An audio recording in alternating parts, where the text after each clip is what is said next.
Assalamualaikum warahmatullahi wabarakatuh. Saya Burhanuddin Zuhri dari kelas V918 HUK 0332 di mata kuliah Ilmu Perundang-undangan oleh dosen Pak Edi Sofwan. Saya akan membahas tentang teknik penyusunan peraturan perundang-undangan. Bahasa peraturan perundang-undangan di sini berdasarkan Undang-Undang Nomor 24 Tahun 2009 tentang bendera, bahasa dan lambang negara serta lagu kebangsaan. Di pasal 26 disebutkan bahwa bahasa Indonesia wajib digunakan dalam peraturan perundang-undangan. Bahasa peraturan perundang-undangan pada prinsipnya itu tunduk pada kaidah tata bahasa Indonesia, pembentukan kata, penyusunan kalimat, teknik penulisan maupun pengejaannya. Akan tetapi, bahasa peraturan perundang-undangan mempunyai corak tersendiri yang bercirikan kejernihan dan kejelasan dalam pengertian, kelugasan, kebakuan, keserasian, dan ketataan azas sesuai dengan kebutuhan hukum baik dalam perumusan maupun cara penulisannya. Pengertian norma dan peraturan perundang-undangan itu, di sini saya membahas tentang normanya dulu. Norma adalah aturan, ketentuan, tatanan, atau kaidah yang dipakai sebagai panduan pengendali tingkah laku, biasanya itu ada di pemerintah dan masyarakat, atau tolak ukur untuk membandingkan atau menilai sesuatu. Biasanya nih norma ini ada di ruang lingkup masyarakat, ruang lingkup pemerintahan, ruang lingkup di aparatur negara gitu. Peraturan perundang-undangan itu adalah peraturan tertulis yang memuat norma hukum yang mengikat secara umum dan dibentuk atau ditetapkan oleh lembaga negara atau penjabat yang berwenang melalui prosedur yang ditetapkan dalam peraturan perundang-undangan pasal 1 angka 1 Undang-Undang Nomor 12 Tahun 2011 tentang PPP. Nah, kalau peraturan perundang-undangan ini menurut saya hukum norma yang sudah dibuat oleh pemerintah agar masyarakatnya tertata lebih baik, lebih mengikuti aturan-aturan yang sudah dibuat gitu. Jadi kayak ada norma-norma yang di masyarakat itu ada untuk norma masyarakatnya, ada norma juga untuk yang sudah dicatat dan dibikin untuk peraturan perundang-undangannya. Nah, norma hukum mencakup hukum tertulis dan hukum tidak tertulis, hukum adat. Hukum tertulis itu mencakup peraturan perundang-undangan, peraturan kebijakan, dan hukum tertulis yang tidak termasuk dalam peraturan perundang-undangan dan peraturan kebijakan. Nah, kalau peraturan kebijakan itu contohnya keputusan, surat edaran, instruksi. Biasanya nih kalau surat edaran dan instruksi ini ada di instansi-instansi negara. Dan hukum tertulis yang tidak termasuk dalam peraturan perundang-undangan dan peraturan kebijakan biasanya itu ada di akta notaris, surat gugatan. Nah, ini biasanya ada di dalam surat-surat kuasa, biasanya ngurusin dalam hak tanah, gugatan dalam persidangan segala macamnya. Jenis norma peraturan perundang-undangan. Norma peraturan perundang-undangan dimuat dalam rumusan pasal atau pasal dan ayat. Norma peraturan perundang-undangan itu terdiri atas norma tingkah laku, norma kewenangan, tidak berwenang dan berwenang tetapi tidak perlu melakukannya. Jadi ini norma peraturan perundang-undangan ini ada norma tingkah laku dulu. Norma tingkah laku itu biasanya dipakai masyarakat di dalam sosial ruang lingkup manusianya. Jadi kayak tingkah laku manusia itu ada aturan normanya.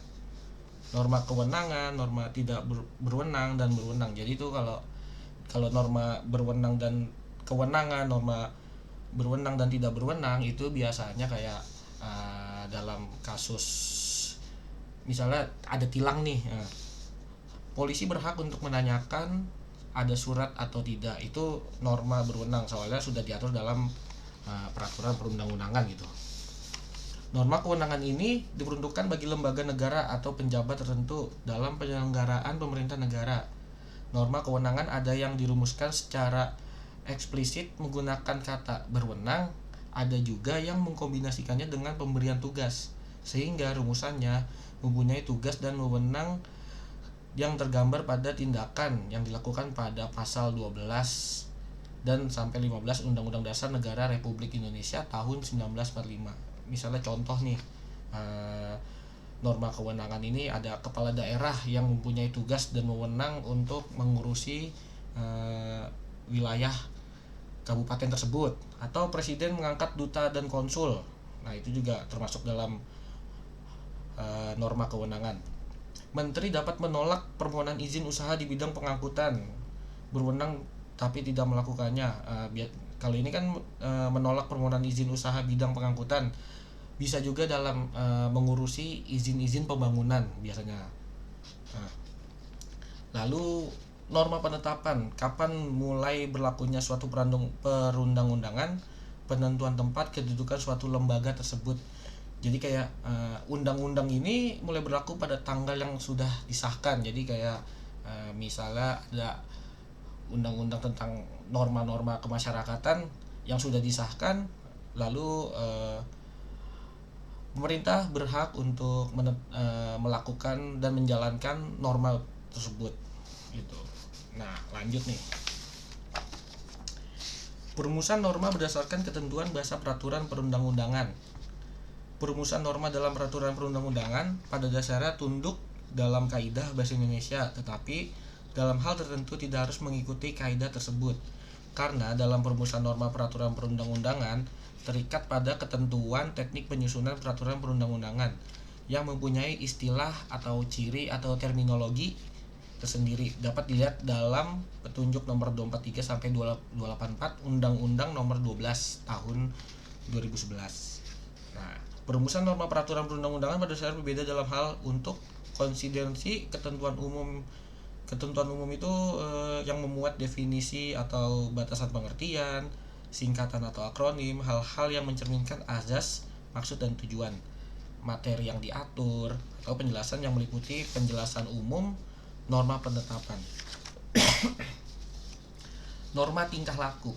Ini biasanya nih norma tingkah laku ini untuk warga atau masyarakat yang bersosialisasi di lingkungannya. Ada 4 tipe norma tingkah laku, yaitu 1. Larangan. Jangan melakukan sesuatu untuk ketentuan ini digunakan kata dilarang. 2. Perintah wajib melakukan sesuatu atau harus memenuhi sesuatu. Untuk ketentuan ini digunakan kata wajib dan harus. Izin. Boleh melakukan sesuatu. Untuk ketentuan ini digunakan kata dapat, kecuali, dan tidak berlaku. Pembebasan dari suatu perintah biasanya digunakan kata kecuali.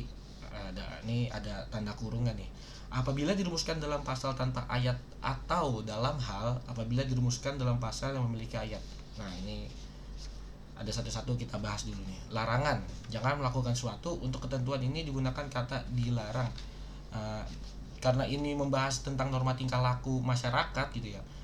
Larangan ini biasanya banyak sih. Kalau larangan kayak dilarang mandi di sungai, dilarang memancing, dan dilarang parkir, atau yang simpel-simpel aja lah. Kedua, perintah wajib melakukan sesuatu atau harus memenuhi sesuatu. Untuk ketentuan ini digunakan kata wajib dan harus. Kayak di kampus nih biasanya kan dosen ada yang suka mahasiswa mewajibkan memakai alma mater agar terlihat rapih.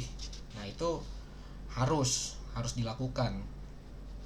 Nah, lalu izin. Boleh melakukan sesuatu. Untuk ketentuan ini digunakan kata dapat, kecuali, atau tidak berlaku. Misalnya kalau dalam konteks mahasiswa biasanya melakukan sesuatu itu kayak mahasiswa dapat menggunakan kendaraan umum yang belum mempunyai surat izin mengemudi. Nah, itu kan berarti kan diizinkan untuk membawa motor, cuma harus mempunyai surat izin mengemudi dulu. Jika tidak mempunyai surat izin mengemudi, maka bisa menggunakan kendaraan umum. Nah, lanjut kita contoh-contohnya nih kayak tadi nih, langsung ke izin. Kayak tadi kan izin udah, pemegang dapat, perintah, terus ke izin dan pembebasan dari suatu perintah. Lanjut aja nih, norma kewenangan. Ada tiga norma kewenangan, yaitu berwenang, penjelasan, pasal demi pasal. Keempat bagian tersebut mempunyai ciri perumusan yang berbeda antara satu dengan yang lain. Nah, perumusan considerans. Perumusan dalam considerans yang memuai uraian singkat mengenai pokok-pokok pikiran menjadi latar belakang disusunnya suatu perintah, frasa atau kata yang digunakan untuk mengambil dari terdapat dalam pembukaan Undang-Undang Dasar Negara Republik Indonesia. Kita lanjut lagi, perumusan ketentuan umum. Nah, untuk perumusan ketentuan umum ini menggunakan kata adalah, ialah, yaitu, atau yakini. Dibedakan untuk sebutan dan singkatan. Untuk dirumuskan selanjutnya disebut dan selanjutnya disingkat. Contoh, program legalisasi nasional yang selanjutnya disebut Prolegnas, Tentara Nasional Indonesia yang selanjutnya disingkat TNI. Nah, perumusan materi nih yang diatur. Tidak boleh ada anak kalimat. Satu pasal atau satu ayat hanya memuat satu norma hukum saja. Rumusan pasal atau ayat harus mempunyai unsur subjek hukum, predikat, operator norma, objek, keterangan. Contohnya nih, Menteri mengkoordinasikan persiapan pembahasan rancangan undang-undang Cipta Kerja misalnya. Nah, itu kan berarti ada kata mengkoordinasikan untuk perumusan materi substansi yang diatur. Oke, kita lanjut lalu ke kalau kita ngebahas tentang rumusan penjelasannya, hampir tidak ada ketentuan khusus yang harus ditetapkan kecuali uraian penjelasan. Harus disusun secara runtut sesuai materi dalam batang tubuh, tidak memuat norma dan tidak ada larangan menggunakan anak kalimat. Penjelasan pasal demi pasal. Untuk kata atau istilah yang dijelaskan ditulis di antara tanda baca petik. Nah, biasanya kalau ada di pasal ada tanda kutipnya nih, berarti ada penekanan di situ. Bahasa asing boleh digunakan, tapi cara penulisan dalam huruf cetak miring. Berarti kayak misalnya dalam peraturan perundang-undangan ada bahasa Inggrisnya, itu ada kalau di undang-undang ada lebih di garis miringin dikit, sama seperti kayak ada tanda petik, cuma penekanannya lebih berbeda lagi. Ini dengan konteks bahasa Inggrisnya. Tidak boleh dijadikan dasar hukum pembentukan peraturan perundang-undangan. Tidak boleh bertentangan dengan norma yang ada dalam batang tubuh. Nah, itu berarti penjelasan pasal. Ciri-ciri bahasa peraturan perundang-undangan. Nah, ini ciri-cirinya nih. Antara lain, lugas dan pasti untuk menghindari kesamaan arti dan kerancuan. Hemat kata, objektif, membakukan makna kata. Penulisan kata yang bermakna tunggal atau jamak. Seperti contohnya nih, buku-buku. Itu kan berarti kan buku itu kan berarti jamak gitu ya. Ditulis aja langsung kalau misalnya kita jadi bagian list perundang-undangan gitu kan, langsung tulis buku. Nah, terus juga misal ada murid-murid, ini bisa kita tulis langsung aja ditulis murid. Nah, dalam merumuskan norma ketentuan peraturan perundang-undangan digunakan kalimat yang tegas, jelas, singkat, dan mudah dimengerti. Nah, contohnya nih, untuk dapat mengajukan permohonan kepada pengadilan mengenai beristri lebih dari satu orang sebagaimana dimaksud dalam pasal 4 ayat 1 undang-undang ini, harus dipenuhi syarat-syarat sebagai berikut. Nah, itu kan tadi merumuskan normanya nih terlalu panjang nih. Ada lagi yang sebaiknya permohonan beristri lebih dari seorang bagaimana yang dimaksud dalam pasal ayat 1 harus memenuhi persyaratan sebagai berikut. Nah, berarti kan di antara dua perbedaan itu nih, yang tadi kedua yang saya ucapin lebih singkat, padat, dan mudah dimengerti daripada yang pertama. Soalnya yang pertama terlalu kata-katanya padat, cuma kurang apa ya, terlalu bertele-tele aja gitu sebenarnya. Dalam merumuskan ketentuan peraturan perundang-undangan, gunakan kaidah tata bahasa Indonesia yang baku. Contoh kalimatnya nih, izin usaha perusahaan yang melanggar kewajiban sebagaimana dimaksud dalam pasal 6 dapat dicabut. Nah, itu kan kata-kata yang gak baku gitu ya. Nah, kalau bakunya nih, perusahaan yang melanggar kewajiban sebagaimana dimaksud dalam pasal 6 dapat dicabut izin usahanya. Berarti kan kata baku dan tidak baku itu kan perbedaannya ada di kamus KBBI gitu ya. Kayak tadi izin perusahaan yang melanggar kewajiban. Nah, yang bakunya nih perusahaan yang melanggar kewajiban. Di situ aja udah kelihatan antara baku dan tidak bakunya gitu. Oke, kita lanjut. Menyatakan pemberian kewenangan kepada seseorang atau lembaga gunakan kata berwenang. Contoh, menteri berwenang menetapkan program penegakan hukum dan mengambil tindakan hukum di bidang keselamatan penerbangan. Undang-Undang Nomor 1 Tahun 2009 tentang penerbangan. Untuk menyatakan ada larangan di kalimat tersebut, gunakan kata dilarang. Contoh, setiap orang dilarang menyewakan atau mengalihkan kepemilikannya atas rumah umum kepada pihak lain. Undang-Undang Nomor 1 Tahun 2011 tentang perumahan dan kawasan pemukiman. Nah, berarti kan kayak tadi contoh berwenangnya ini kan ada kata dilarangnya. Berarti itu salah satu termasuk pemberian kewenangan dalam kepada lembaga atau seseorang. Lanjut.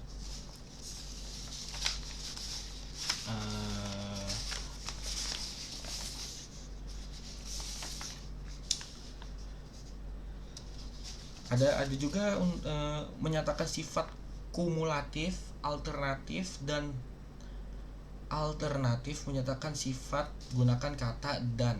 Nah, ini kayak tadi saya ulang, kumulatif, alternatif, dan alternatif. Ini untuk menyatakan sifatnya ya. Contoh, penyelenggara pos wajib menjaga kerahasiaan, keamanan, dan keselamatan kiriman. Menyatakan sifat alternatifnya digunakan kata atau. Pengubahan sebagai akibat pemisahan atau penggabungan kementerian dilakukan dengan pertimbangan Dewan Perwakilan Rakyat. Nah, tadi di salah satu contoh sifat alternatifnya ini ada kata atau, pengubahan sebagai akibat pemisahan atau penggabungan. Berarti kan sebenarnya kata pengubahan dan penggabungan itu sama aja dalam sifat kumulatifnya ini, cuma lebih baku aja gitu. Lalu ada lagi nih, penggunaan kata dapat, wajib, harus, hak, wewenang, dan larangan untuk menyatakan sifat diskresional dari suatu kewenangan yang diberikan kepada seseorang atau lembaga. Gunakan kata dapat. Contoh, penduduk yang tidak mampu melaksanakan pelaporan sendiri terhadap peristiwa kependudukan yang menyangkut dirinya sendiri dapat dibantu oleh instansi pelaksanaan atau meminta bantuan kepada orang lain. Contoh lagi nih, dalam keadaan tertentu, Dewan Perwakilan Rakyat dan Presiden dapat mengajukan rancangan undang-undang di luar program legislasi nasional. Nah, berarti kan kayak tadi penggunaan kata dapat, wajib, harus, hak, wewenang, dan larangan itu ada di kata Dewan Perwakilan Rakyat dan Presiden dapat. Berarti kan di antara DPR dan Presiden ini, di antara lembaga tersebut dapat mengajukan rancangan undang-undang. Terus satu lagi deh, sebentar saya cari dulu. Tadi wewenang udah. Oh, ini yang paling penting nih biasanya nih, penggunaan kata paling yang menyatakan pengertian maksimum dan minimum. Ini biasanya ada dalam surat-surat warisan atau ancaman pidana. Contoh, misalnya Zuhri dipidana dengan penjara paling singkat 3 tahun atau paling lama 20 tahun dan denda paling sedikit Rp500.000 atau paling banyak Rp1 miliar. Nah, di sini ada kata paling. Jadi kayak paling itu perbedaan jumlah, kayak paling sedikit ini segini loh, paling banyak ini segini loh. Kayak tadi kan misalnya kayak contoh kasusnya tuh denda paling sedikit 500.000 ya kan, ini di sedikitnya nih, dan paling banyaknya adalah Rp1 miliar. Jadi ada kata paling itu untuk pengertian maksimum dan minimum. Misal lagi nih, ada kata penggunaan waktu, gunakan kata paling singkat atau paling. Contoh, peraturan pelaksanaan undang-undang ini harus ditetapkan paling lama 1 tahun terhitung sejak undang-undang ini diundangkan, atau jumlah uang.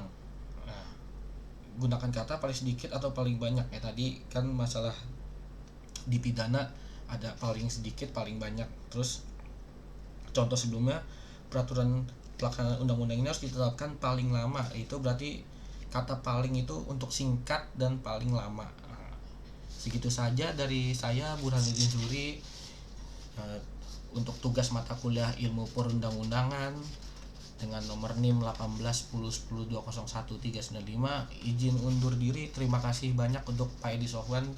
Semoga sehat terus dan lancar rezekinya, amin.